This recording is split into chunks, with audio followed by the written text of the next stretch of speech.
La faute à Joe. Allô. C'est bon! Stéphane Primard, on l'applaudit s'il vous plaît.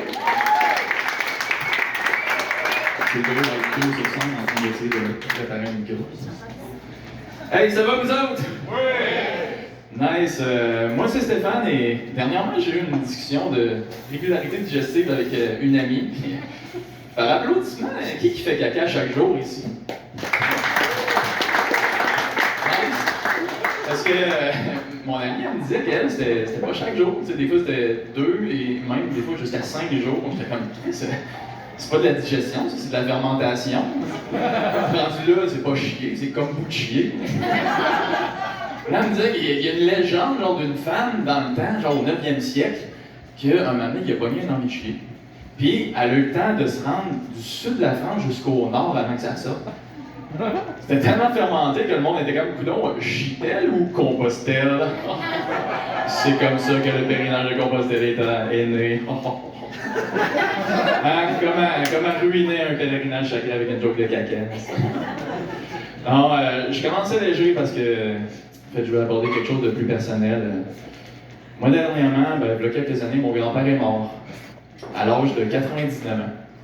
Et il était si proche d'arriver à 100 ans, même il me disait genre, ouais, checker les frisés. C'est pas bon. Les frisés, ils nous appelaient tout le temps de même, peut-être signe qu'il y avait quelque chose de sa vue diminuant. Fait que, check le frisé. Ou peut-être qu'il parlait de quelque chose d'autre, hein, check le frisé. En tout cas, il disait ça, c'est la place d'un futur centenaire, puis il s'en allait en backflip en riant, puis on était comme, c'est clair qu'il se rend jusqu'à 100. Fait que quand j'ai appris la nouvelle qu'il est décédé à 99 ans, j'ai compris. Je me suis dit, c'est de lui que ça me vient mon habitude de ne pas finir ce que j'entreprends. C'est dans mes gènes.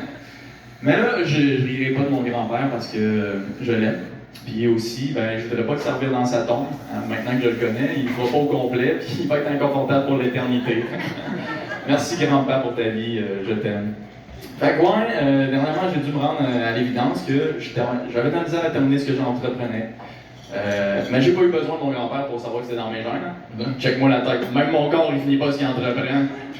Donc, d'après moi, rendu au top, il s'est dit, fuck ses cheveux, j'en ai mis le tout dans les fesses, il s'arrangera. Ça, c'est mon père qui m'a légué ça, d'ailleurs, qui est dans la salle, on peut vérifier. Qui d'ailleurs n'a pas répondu à la question, y a-tu des gens en haut de 32 ans tantôt? Il se camoufle, tu sais. Fait que, il me lègue ça et son côté bon vivant, que les jaloux appellent l'alcoolisme. Mais, ça serait drôle que, quand il meurt, ça serait moi qui fasse son incinération. Aucune idée pourquoi ce serait moi, mais ce serait drôle, parce que je finirais pas le projet, puis je laisserais une main sur le top, genre des cendres. Là, ça deviendrait comme notre mascotte, comme dans la famille Adams. J'essaierais de me gratter le cul, des fois. Varier les sensations, puis là, des doigts plus gros que les miens. Puis, des fois, je passerais une cabane, mettons, avec sa main, puis je la ferais crissement grosse pour finalement dire à la fin, « Coudonc, père, t'as-tu perdu la main? » Puis je me donnerais une taloche derrière la tête parce que c'est un jeu de mots de papa douteux. Puis, des fois, de temps en temps, aux toilettes, je ferais, « Papa, j'ai fini, viens m'essuyer! » En tout cas. Fait que, pas finir ce que j'entreprends, tu te douteras que ça a des impacts dans ma vie de tous les jours aussi. J'ai essayé l'entrepreneuriat. C'est une mauvaise idée.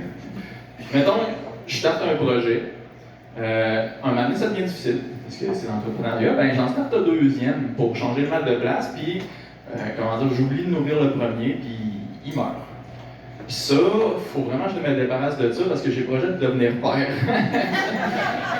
Je suis pas sûr que ma blonde traiterait que j'oublie de nourrir le premier enfant parce qu'on a un deuxième.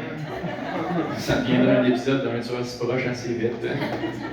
D'ailleurs, côté relation, tu t'en douteras aussi, ça se répercute. À date, quand je commence une relation avec une fille, c'est toujours un autre qui la termine. Mais pour ma défense, les filles disent toujours que je sens le sexe. C'est pas moi qui le dis, C'est peut-être parce que je me lave le bat à moitié aussi, là, mais l'important, c'est que c'est pas moi qui le dis. Fait que, je vais arrêter de me taper dessus, j'ai l'air de pas finir ce que j'entreprends, mais c'est pas vrai, là, je finis des choses dans la vie aussi. Là. Mes parents m'ont toujours enseigné, finis ce que je mange, parce que quand il y a des enfants qui meurent de faim dans le tiers-monde, hein? On l'a tous déjà entendu celle-là. Ce qui est un argument vraiment pas bon pour un enfant, mais ça a l'air que, j'ai pas l'air de ça, mais je me soucie du sort des petits pauvres.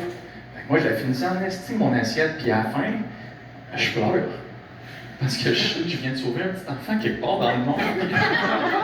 Je trouve ça émouvant. Mais là, en grandissant, tu vas peut-être venir, mais j'ai appris que tu pouvais manger ta blonde. Dans le doute, j'ai appliqué la même règle, mais c'est toujours bizarre d'expliquer pourquoi je pleure à la fin. Mais comme, c'était vraiment. Wow! Qu'est-ce qui se passe, chérie? On a sauvé un autre! On a sauvé un autre! Donne-moi la main! Non, pas celle-là!